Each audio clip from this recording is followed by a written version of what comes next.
Fala pessoal, Vita News, programa 2. No primeiro programa, a gente prometeu que o estúdio já está pronto. A gente cumpriu parte da promessa. A parafernália toda já está aqui, mas ainda não é o estúdio, como vocês podem ver. A gente ainda está terminando de montar, principalmente a questão do som, os microfones e os testes, mas se Nossa Senhora nos ajudar, digamos assim, o estúdio vai estar pronto já no terceiro programa. Mas agora a qualidade já é muito melhor. A gente está fazendo um programa aqui sobre um assunto crítico, como foi no primeiro. No primeiro programa a gente falou da denúncia do Michael Voris sobre a parceria do Vaticano com a tropa do poder. Vão lá, assistam, o programa é muito importante, o tema é muito importante, está lá no Rumble, o link está aqui embaixo.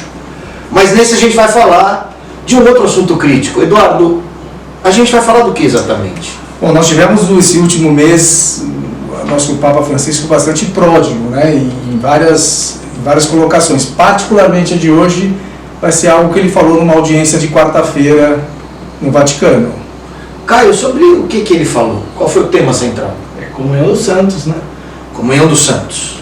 Vamos ver o que o Papa falou e depois a gente volta para analisar. Valeu! Porque a ligação é uma ligação existencial, forte, che è nella nostra stessa natura. que está na nossa mesma natureza. Cambia solo il modo di essere insieme a ognuno di noi. Muda apenas a forma de estarmos juntos. Nessuno può rompere questo. Mas nada e ninguém pode interromper esse vínculo. Padre, Padre, pensemos aqueles que renegaram a fé, os apóstolos, perseguidores da igreja, que renegaram o seu batismo. Esses também? Esses também. Todos os blasfemadores, somos irmãos. Esta é a comunhão dos santos. A comunhão dos santos mantém unida a comunidade dos crentes na terra e no céu. Na terra, os santos, os pecadores, todos. Bom, pessoal, como vocês podem ver, o tema é crítico, porque o Papa faz algumas afirmações que a gente precisa entender se elas estão combinando com 2000 anos de magistério ou não. Antes da gente entrar no que ele disse, vamos entender o que é comunhão dos santos. Eduardo, você está com a definição formal do Catecismo da Igreja aí? Eu estou com o que diz aqui o Catecismo de São Pio X, porque nós entramos diretamente naquilo no credo católico. No credo católico. Isso é muito importante. Começou a ser um artigo formal do credo. Exatamente. Creio no Espírito Santo, na Santa Igreja Católica, na comunhão dos santos. E para quem não sabe, é uma das primeiras orações da Igreja Católica. Sim, ali no século IV, Santo Atanásio e os bispos formalizaram o credo, ali na época do Concílio de Nicéia. Com qual objetivo? De deixar claro o que era a fé católica. Vamos lembrar que Constantino tinha permitido que a fé católica fosse professada no Império Romano, em 313. Ela só vai ser liberada depois de 60 a 70 anos, mas em 325 tem o Concílio de Nicéia. E entre 25 é a época onde a gente está tendo o arianismo, o ataque herético à igreja do arianismo. Como diz São Jerônimo, a igreja foi dormir católica e acordou ariana, ou seja, é uma heresia que entrou na igreja, Caio, e desconverteu na verdade uma série de bispos que começaram a professar essa heresia, que dizia que Cristo não era Deus, era filho de Deus, era um homem, etc., mas não era Deus. Alguns arianos entendiam que ele era uma figura divina, mas não era da mesma dimensão de Deus. E aí, nessa época, para normalizar a fé, nasce o credo, assim como a compilação da própria Bíblia. A Bíblia também é compilada nessa época. Você tinha ali diversos evangelhos competindo entre si. Quais são os evangelhos inspirados, quais não são? Então é ali no século IV que nasce o credo e nasce a Bíblia. Só um detalhe. Este credo que nós estamos falando é o niceno-constantinopolitano, porque já existia o credo católico, o apostólico, desde a época dos apóstolos. Com a Didaquê, o credo apostólico. Então o credo é um instrumento de normalização da fé que os apóstolos criaram ali atrás. Com a preocupação de que chegássemos hoje em 2022 professando a mesma fé. Por isso a Igreja Católica Apostólica é aquela que a gente professa. E não tem como a gente não pensar, iniciar nessa análise daquilo que foi dito no credo, partindo da premissa que Jesus Cristo fundou uma igreja. Mateus Fundou a sua igreja, e a igreja hoje ela é chamada do corpo de Cristo. Sim. Então, você estar em comunhão, vocês têm que estar em comunhão com Jesus Cristo. Esse é um ponto principal, que nós vamos depois avançar aqui na análise do que disse o Papa, ver como as coisas não têm coerência. O que nos diz São Pio X, né? Vamos lá. No 9º artigo, que é esse artigo do Credo, né? Ensina-nos que Jesus Cristo fundou sobre a terra uma sociedade visível, a qual se chama Igreja Católica, e que todas as pessoas que fazem parte desta igreja estão em comunhão entre si. Fazendo referência àquela passagem dos membros que se complementam, dos talentos que se complementam. Perfeitamente. E depois desse artigo ele ainda coloca que o artigo trata do Espírito Santo, fala imediatamente da Igreja Católica para indicar que toda a santidade da mesma igreja procede do Espírito Santo, que é o autor de toda santidade. A igreja não é santa por causa, mas apesar das pessoas. Porque quem a santifica é Cristo, o Espírito Santo. O Espírito Santo é quem conduz a igreja de Cristo. Né? Muito bem. Isso é importante porque, Caio, quando ele fala que a igreja é um corpo, presume que tem membros que estão em harmonia nesse corpo, ainda que possam estar doentes. O pecado entrou na igreja. Sim. Os membros estão doentes, mas isso não os desqualifica como membros. Lá dentro, ali, afinal de contas, O pecado não exclui, exceto o pecado contra o Espírito Santo, o pecado não exclui da igreja. Agora, existem membros que estão fora. E que não fazem parte, do Cristo. Os membros óbvios, e aí o Papa nem entrou muito nesse mérito, são aqueles que não professam a fé cristã. Então, o budista, o muçulmano, o judeu, o ateu, esse cara está fora do corpo por escolha própria, ele não crê naquilo. Não tem a mesma fé, não professa a mesma fé. Isso. Agora, não é disso que a gente vai falar. Quem está fora do corpo de Cristo na análise que a gente vai discutir. E aí é o ponto do Papa, Caio. Fala. Não sou eu que estou falando, é o Catecismo do Concílio de Trento. E ele está aqui no item 4, na página 151, item 9. Quem está fora da igreja? Esse é o ponto-chave. Então, atenção, pessoal. Fora da igreja. Eu só vou ler. Só vou ler para não é nada da minha boca, da minha cabeça. Daqui se infere que só 3 classes de homens são excluídos da comunhão da igreja. Em primeiro lugar, os infiéis. São esses caras que a gente falou agora. Em segundo lugar, os hereges e cismáticos.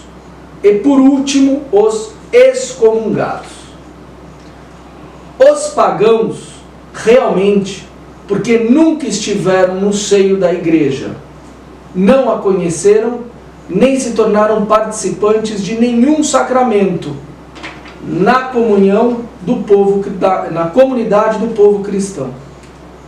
Agora vem a questão.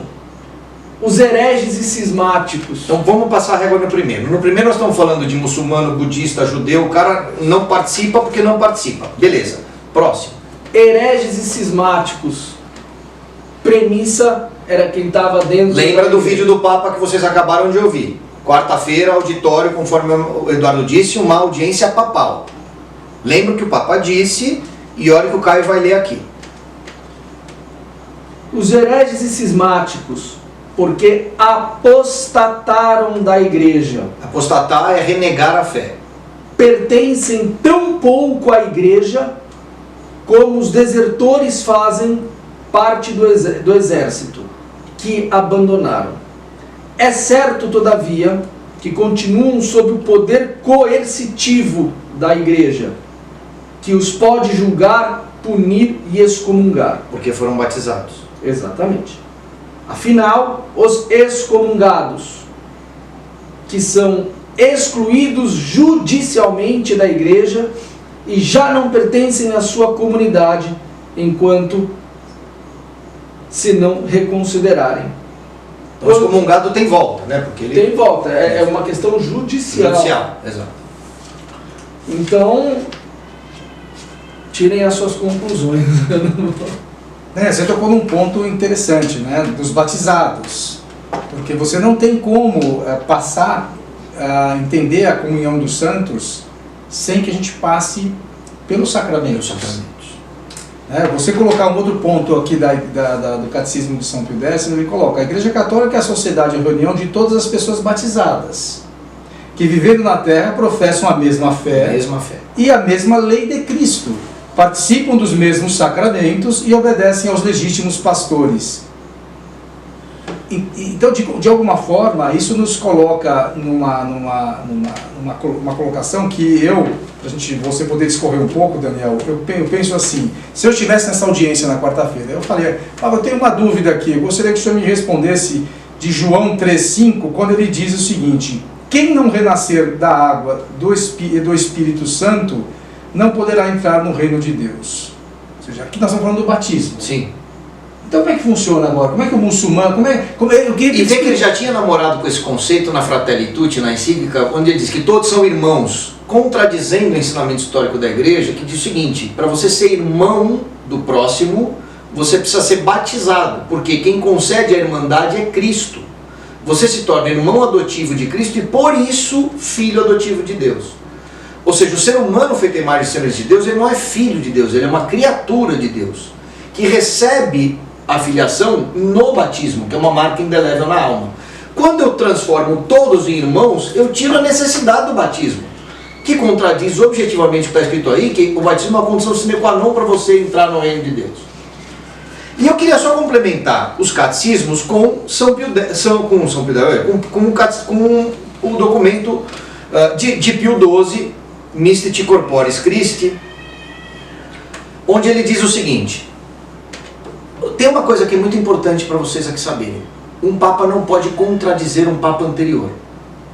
A sucessão apostólica presume a preservação do depósito da fé, que é a não contradição. Só deixa eu te interromper uma coisa. Me veio aqui na cabeça, na verdade já tinha. Vou fazer uma pergunta óbvia. Não sei se é óbvio, pode ser que eu não saiba, mas se hereges e cismáticos não pertencem, ou melhor, estão fora da igreja, eles fazem, como é que eles podem fazer parte da comunhão dos santos? Esse é o ponto central. Olha o que Pio XII diz aqui, Caio. Somente aqueles incluídos entre os membros da igreja que foram, aí Eduardo, batizados e professam a verdadeira fé e que não se separaram de maneira infortuna, de maneira da igreja, e que não se não se separaram por eles mesmos, né? Não podem imaginar que o corpo de Cristo, só porque carrega o nome de Cristo, incorpore todas as pessoas. E aí ele vai dizendo aqui, e chega aqui dizendo o seguinte: porque nem todo pecado exclui, mesmo grave, do corpo de Cristo, mas o cisma, a heresia e a apostasia excluem. Então tem o Catecismo de São Pio X, 1900 e tal lá, começo do século XX, o Catecismo de Trento, século XVI, e o Papa Pio XII, 1950. Você veja a unicidade da fé apostólica, desde o credo dos apóstolos até o credo de Nicéia, com o ensino constantinopolitano, que é o que a gente reza nas missas, até hoje. E aí a gente vê o Papa dizendo: então agora eu vou pegar as 5 categorias que o Papa trouxe e a gente termina a análise avaliando cada uma delas. O Papa disse textualmente que não podem ser considerados como fora do corpo de Cristo os que negaram o batismo. Eduardo, negar o batismo. Eu renego o meu batismo. Vai contra, tem outro ponto do credo que diz, que até coloca a razão pela os padres, os santos padres acrescentaram no credo: confesso um só batismo. Esse é outro ponto, né? Como é que você vai? Então como é que o batismo muçulmano? Você tem ideia? Eu não faço ideia como é que é o batismo. Se é que mesmo o batismo das outras denominações ditas cristãs não vale. Os judeus. Mesmo o batismo de outras denominações ditas cristãs. Porque as palavras que determinam, que decretam o batismo é: eu te batizo em nome do Pai, do Filho. Eu te batismo João, em o nome da pessoa, Isso. o batismo é individual. Em nome do Pai, do Filho. E do Espírito Santo. Se o judeu, o muçulmano, não professa a divindade do Filho, Como é que vai pode ser batizado? Como é que você vai ser parte dessa família? Como é que um apóstata não, como é que um infiel... Não, mas para mim isso daí é uma questão fácil, de fácil compreensão. Se eles não entendem que Jesus Cristo é Deus, meu Deus é diferente do dele.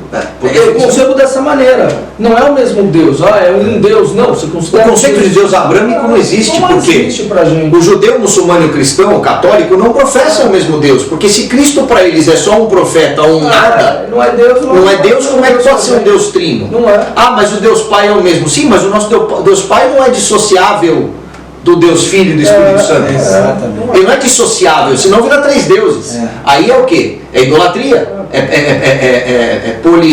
politeísmo. Segunda categoria, Caio.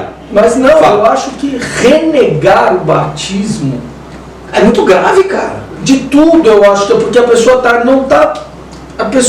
É impossível, né? Porque é uma marca na alma, mas vamos lá. A pessoa que uma vez batizada é impossível desbatizar. Sim. Mas a pessoa voluntariamente querer renegar isso, cara, é muito grave.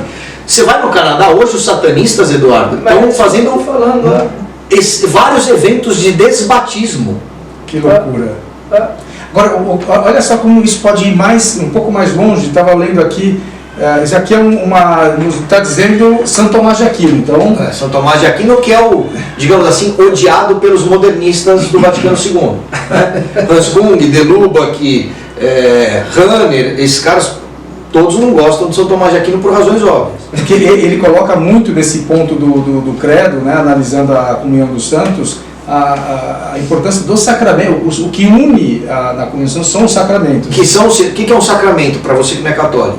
São os sinais visíveis da ação salvífica de Cristo na terra através dos dons e do ministério da igreja. Que produz efeitos invisíveis. Efeitos visíveis, invisíveis e imediatos. E olha que São Tomás de Aquino nos traz nesse ponto que você acabou de comentar de quem está renegando o batismo. Isso é que isso. Em Romanos 6,3, São Paulo nos diz o seguinte: todos os que fomos batizados em Jesus Cristo, fomos batizados na sua morte. Se você negou o batismo, você está negando a morte de Jesus Cristo. Então, você está negando o efeito da morte dela, que é a redenção e a salvação. Que ele foi inútil. É inútil. Exato. Olha como profundo vai, quão imprudente, se a gente pode falar imprudente, vamos falar outra coisa, o Papa te fala um negócio desse. E vamos para a segunda categoria? Os que renegam a fé, que é a apostasia. Os apóstolos, aliás, ele usa a palavra apóstatas, né? Os que apostam, ele até repete ali, os que renegam a fé e os apóstatas, que no fundo é mais ou menos a mesma coisa. Então, se eu renego a fé católica, como é que eu posso fazer parte da comunhão dos santos? Porque é o pecado contra o Espírito Santo. Eu renego. Esse é o pecado contra o Espírito Santo. Olha o pecado contra o Espírito Santo que está em Marcos, que é o único pecado que não tem perdão. É quando você sabe. Isso não vale para um ateu, por exemplo. Perceba, não vale para um agnóstico. Por quê? Porque ele não assume a divindade.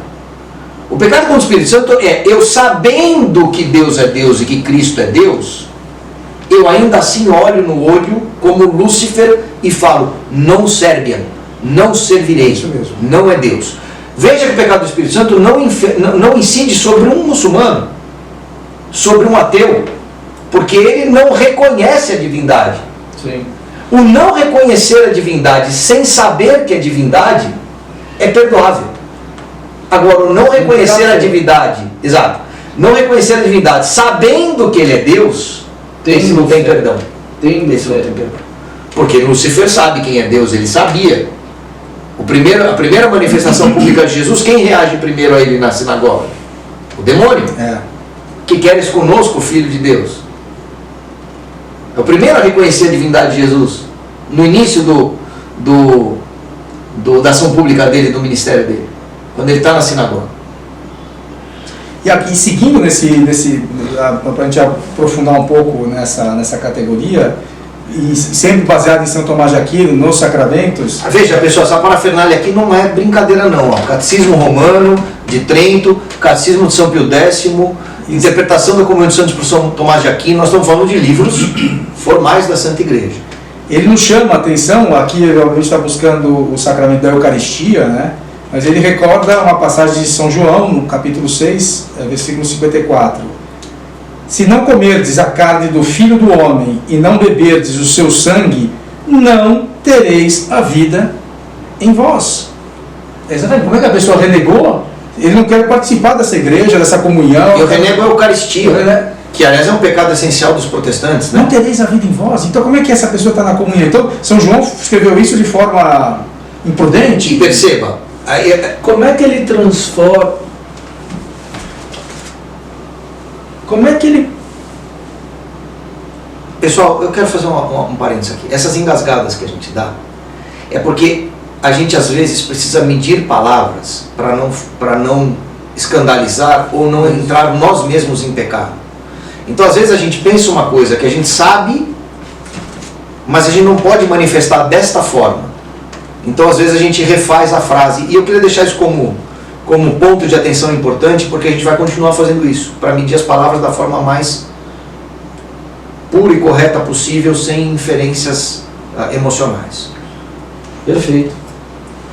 Me veio na cabeça aqui, comunhão dos santos, tudo isso, o credo, tem ali a igreja una, mas ela não é para todos. Ela é mundial, mas ela não é para todos. Quem não quer estar lá não está. Isso. Então, assim como o sacrifício na cruz. Ele permite o acesso à salvação a todos, mas a salvação não é válida para todos. Se você não se converter e não buscar a santificação, você não... Isso. Ela é una no sentido uno. Isso, uma só fé, um só batismo. Como é que eu posso falar que eu estou criando duas igrejas? Existem duas igrejas, aqueles que querem e aqueles que não querem. Todos fazem parte da mesma. Uma terceira aqui em cima. Não dá para entender. É a arquitetura do Caio, né? Confusão. Eu tenho duas igrejas, aqueles que querem e dos que não querem, mas no fundo tudo misturando uma só. Isso não é católico. Não está em lugar nenhum isso nesses não está dois, aqui, isso não está aqui. E outra coisa, né? A gente não tem o direito de mudar nenhuma linha, letra do que Cristo revelou, do conhecido como depósito da fé, que se encerra com a morte do último apóstolo. Então, até o documento escrito por São João, nós temos o depósito da fé. Dali em diante, o papel que começou com a patrística, com o Santo Padre, até hoje é o quê? De atualização e interpretação à luz do tempo, sem mudar uma vírgula da essência teológica. Perfeito, não é parte. Isso, eu posso explicar de um jeito mais moderno no linguajar da população, né? O jeito que se falava lá na Idade Média, a construção do português de Portugal é diferente do que se fala hoje, mas o conteúdo é exatamente o mesmo, tá certo? Então eu não posso fazer o que o Vaticano II diz, que é a evolução do dogma, no sentido darwinista. A evolução da revelação, no sentido darwinista. Aquilo que dizia antes, exemplo, gênero, que só tinha 2 gêneros, agora a ciência mostra que não era bem assim, então evoluiu. Isto não é catolicismo. Não, porque se você assume isso como verdade, você assume que Deus não é perfeito, Jesus não era perfeito. Que Deus evolui, que Deus evolui. Aí... E tem um outro ponto desse... Que Deus está sujeito ao tempo, desculpa. Isso é o mais importante, que Deus está sujeito à ação do tempo. Não, e pior... Que não fez as coisas perfeitas. Exato. E pior é que ele precisa se atualizar conforme a sociedade. Conforme a sociedade. E aí a pirâmide invertida, a criatura atualiza a Deus. Isso é satanismo. Isso é satanismo. Perfeito, Caio, perfeito. Outro ponto desse segundo grupo que nós estamos analisando é por que nós somos santos? Porque Cristo é santo. É claro. A igreja é o corpo de Cristo, Cristo é a cabeça. Se ele é santo, o corpo todo é santo. Apesar dos nossos pecados. Então, olha, e aí é o que diz o catecismo aqui de São Pio X. Chama a verdadeira igreja de santa, porque Jesus Cristo, a sua cabeça invisível, é santo. Santos são muitos dos seus membros, santas são a sua fé e a sua lei, santos os seus sacramentos, e porque fora dela não há nem pode haver verdadeira santidade. Ou seja, se eu não acredito em Jesus Cristo, que é a cabeça, como é que eu vou ser parte desse corpo? E por isso, esta eclésia nulla salva, ou seja, não há salvação fora da igreja, porque se a igreja é o corpo de Cristo e não há salvação fora de Cristo, porque Cristo é o único Salvador e Redentor, porque 100% Deus, 100% homem é o único capaz de fazer essa reunificação, reunião do homem, religação, religião do homem com Deus. Como? Não há salvação fora de Cristo, não há salvação fora da igreja. É difícil conseguir colocar nesse mesmo grupo. Quem renega. Muito difícil. Porque a gente sabe que a ignorância é salvífica. Por exemplo, o índiozinho no ano 732, que nunca chegou para ele a mensagem de Cristo, ele está lá no meio da floresta amazônica no ano 730.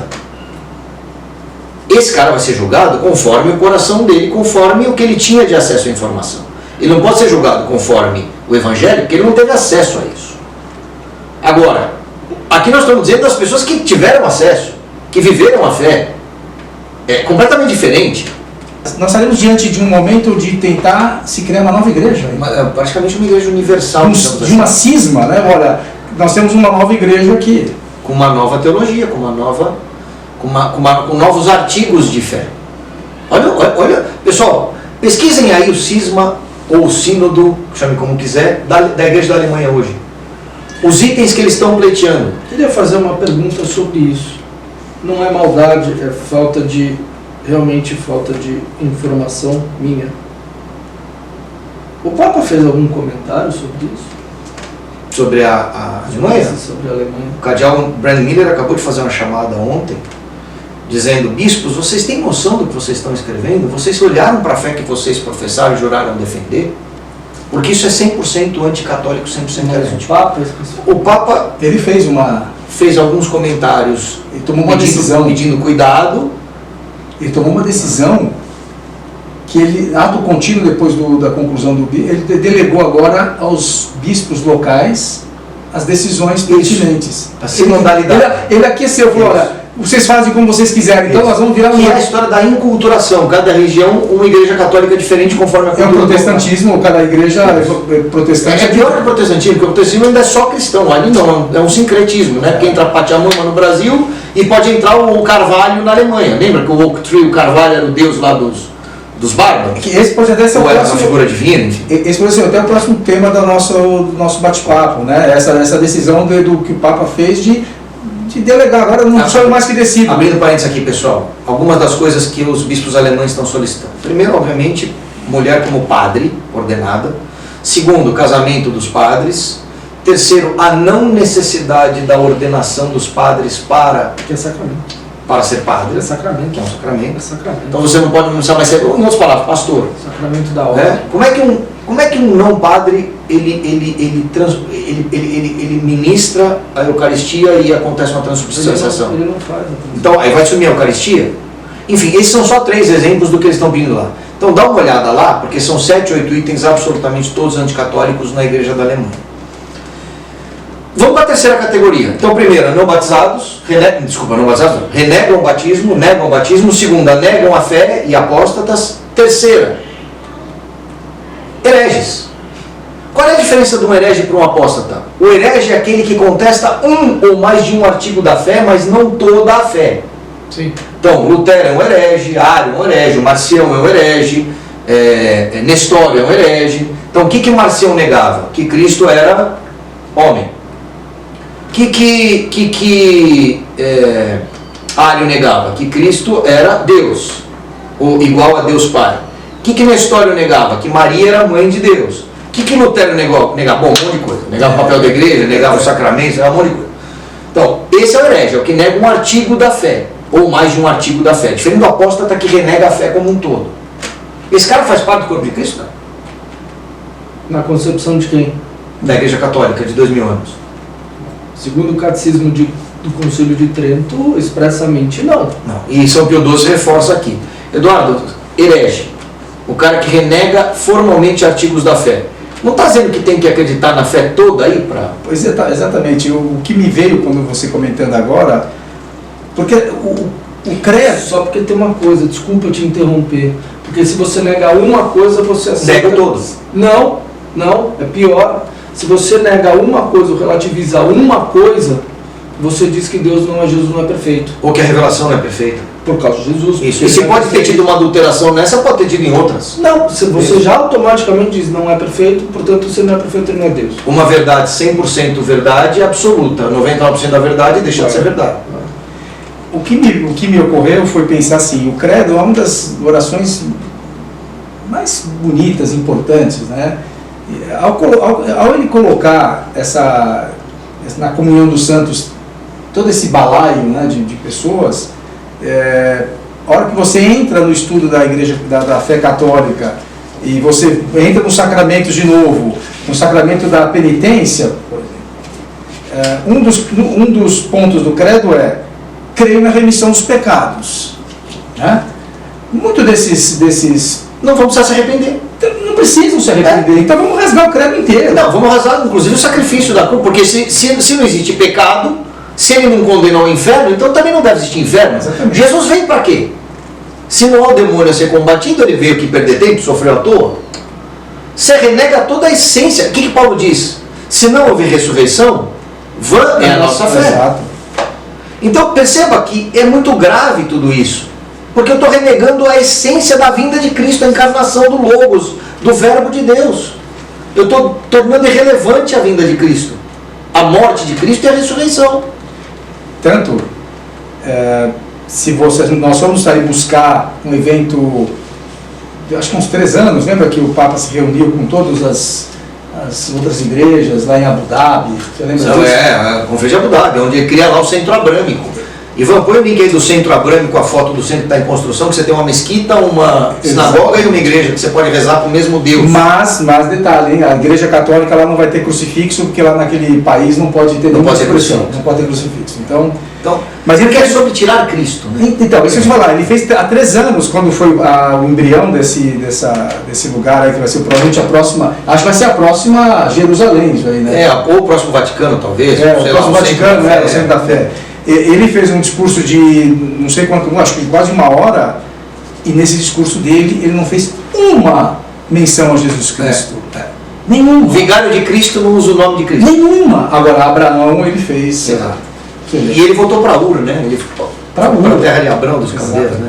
Abrão dizia que não ia voltar para Ur. Então, é difícil a gente não acreditar que existe um movimento muito forte, estruturado, né? Para que surja uma nova igreja. Só, se eu trago automaticamente Nestório, Ário, as excomunhões não têm sentido, perderam sentido, porque eles fazem parte do corpo de Cristo. Nada tem sentido. Então. Toda a fé está desmoronada. Quarta categoria, cai os blasfemos. Quer dizer, eu posso chegar na frente de um altar, colocar um monte de ketchup em Cristo, posso jogar cocô no sacrário, posso dizer que Maria era só uma mulher qualquer, posso fazer qualquer um desses, perdão, senhor, tudo isso é só figura de metaforização mental aqui, para explicar o cenário. Posso fazer qualquer coisa que está tudo certo. Sacrílegos e blasfemos estão de pé. Está tudo certo. Ou seja, satanistas muito mais estão resgatados aqui. Sim. São várias igrejas que ele coloca tudo debaixo de uma só, que nem Jesus Cristo quis. Não, eu vim para dividir. Não. Se outras religiões e outras igrejas fossem aceitas, ele não teria vindo para cá para montar dele, formar dele, instituir a dele. Claro. Agora, como é que alguém pode virar e falar, tudo bem, está tudo aqui, é tudo nosso? Não, não é tudo nosso. Existem várias religiões, várias igrejas, uma só chega a Cristo. Uma só é verdadeira, uma só e essa daí ele não quis que englobasse as outras, senão ele não precisaria ter vindo. Ele pede a conversão e não a integração. Ele não podia ter vindo, ele não precisaria ter vindo. Esse vídeo é importante para que vocês todos que estão assistindo comecem a refletir, porque tudo isso vai começar a colocar vocês à prova. É perfeito, Eduardo.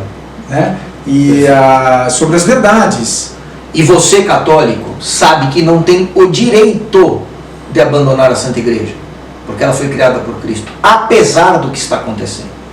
Nós estamos fazendo esse vídeo para que você permaneça católico, aumente a sua compreensão do que é o catolicismo de 2000 anos e se transforme numa voz, porque eu não tenho direito de não defender a Santa Igreja. É meu dever de batizado, perdão, mas principalmente de crismado. O sacrifício da crisma é sobre isso.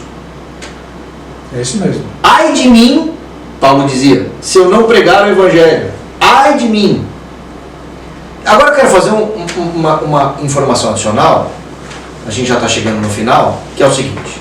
O que é o corpo de Cristo, a comunhão dos santos? Talvez as pessoas não tenham noção disso. É a igreja triunfante, ou seja, os santos que estão na visão beatífica, que estão no céu. Então, São Pio X, Santo Atanásio, São Tomás de Aquino, São Pio V, os que a gente usou aqui, Perfeito. já estão com Deus. São Gregório Magno, os grandes santos, Santa Teresinha d'Ávila, Santa Teresa d'Ávila, Santa Teresinha de Lisieux, Santa Catarina de Siena, os grandes santos.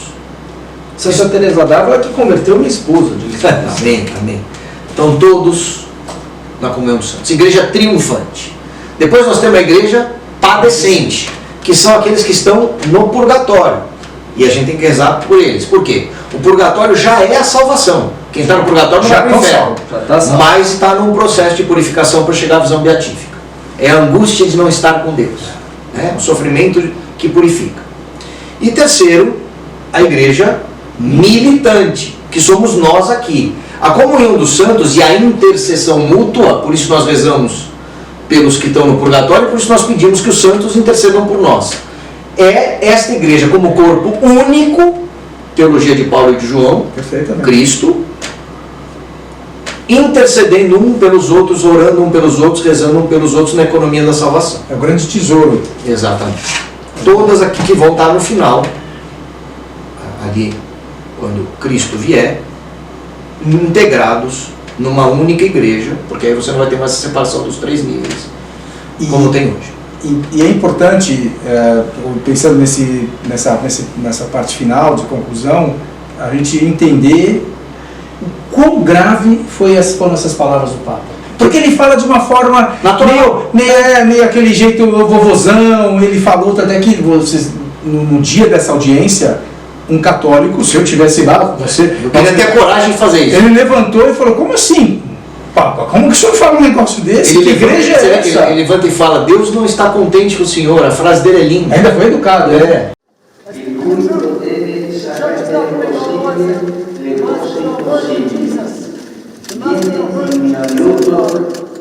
A audiência geral realizada pelo Papa Francisco na Sala Paulo VI, no Vaticano, nesta quarta-feira, foi importunada no fim da catequese por gritos de um homem. De acordo com fiéis, a pessoa se pronunciou em inglês, dizendo que aquela não era a Igreja de Deus. O homem ainda esbravejou: Deus te rejeita, Papa, você não é um rei. No final, um membro da Guarda Suíça e um da polícia retiraram o invasor do local sem precisar usar força.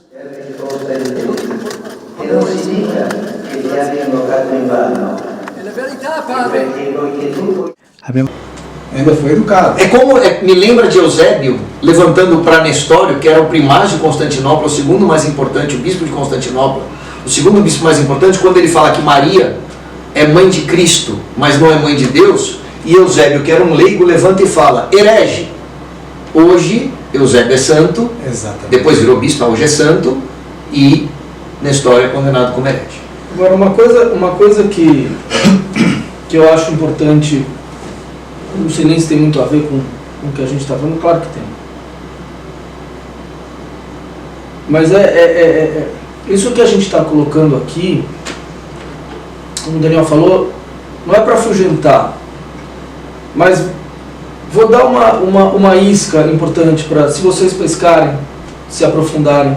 É basicamente o seguinte: já pararam para pensar que essa crise que a gente está vivendo na igreja, olha o que está acontecendo no mundo?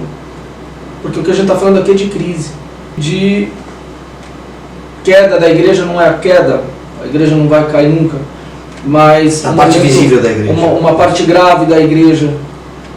Isso a gente está vivendo hoje, que nunca vivemos há tempos atrás, desde o começo. A gente está falando de crise dos dogmas, crise da fé, crise de apostasia. Isso.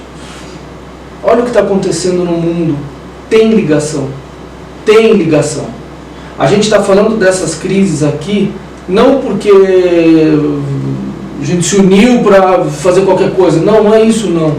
Olha para o mundo, olha para a igreja e olha como essas coisas estão conectadas. A queda da igreja, a queda do mundo precede a queda do mundo, né? E aí você, se for um pouquinho mais fundo, só um pouquinho mais fundo, e conseguir chegar em Nossa Senhora, e se depois disso você não virar católico, não entender a profundidade disso, então meus sentimentos. Mas isto aqui é para virar católico.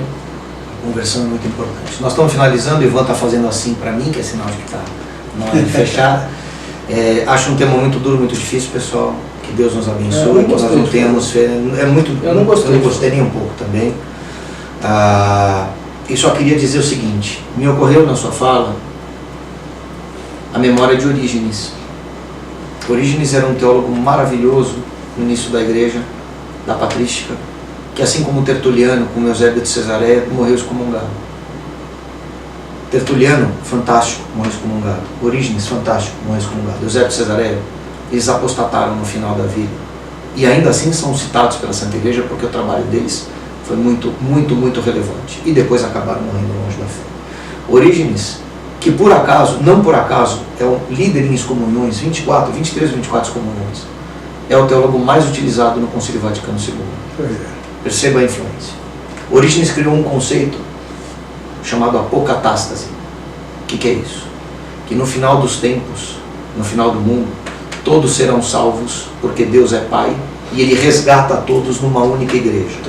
Ele reconhece o inferno, etc., mas depois deste período, o inferno é transitório. O inferno vai ser transitório. Todos serão salvos. A apocatástase é uma heresia monstruosa, porque ela contradiz o que Cristo diz. Para que veio Cristo? Exatamente. Por que ele veio aqui se buscar? Essa afirmação do Papa me lembra a apocatástase de Orígenes. E o Papa é Vaticanista II. Pois é. Tá?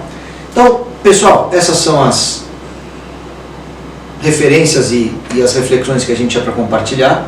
Gostou de fazer o programa, Eduardo? Gostei, porque nós não podemos amanhã ser imputados de omissão.